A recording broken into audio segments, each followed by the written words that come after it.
Yeah, absolutely. And I think the other flip side of that is that there's an assumption that people know Austen, even if they've never engaged with Austen. I learnt my dad Persuasion one day. He was staying overnight with me, and he wanted something to read, and he's like, something short. So I gave him Persuasion, and he read it, and he'd never read any Austen. At this point, I'd done like literally 3 degrees on Austen, and he'd never read any, and he said, "Oh, this is actually it's really dramatic, isn't it? That bit where where the girl falls off the thing, like that's really and I think he had this stereotype that like nothing happens, and I think there's a lot of assumptions about Jane Austen that Jane Austen is pretty, is very genteel, that there's nothing serious happening in them, that they're frivolous and effeminate, and there's a lot of Australian culture is, even I would say, even in comparison to Britain and the US, really misogynistic.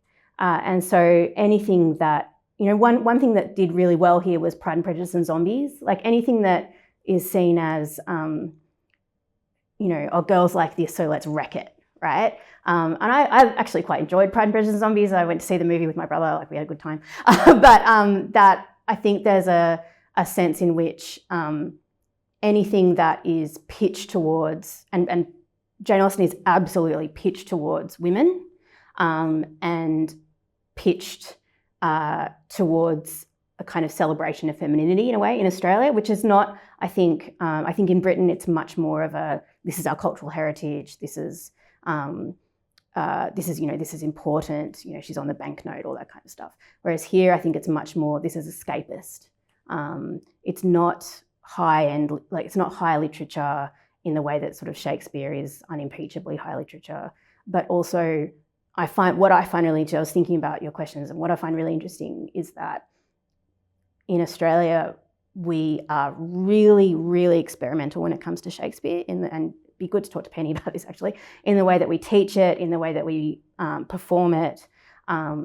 And I grew up taking that for granted, and I assumed that everybody was doing that all over the world. And it wasn't until I moved to the States when I was 17 and I started seeing theatre in the US, and then moved to the UK and started seeing theatre in the UK, and I was like, wow, they're doing these, like, we wouldn't put productions like this on at a school, let alone for the public. Like these are really conservative, really old-fashioned, like what is that guy wearing? I was like, is he trying to wear like doublet and hose? Like what the hell?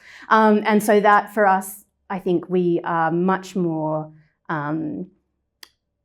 we've kind of taken Shakespeare as our own, and we're going to fuck it up. We're going to do crazy stuff with it, and that's completely normal, and completely.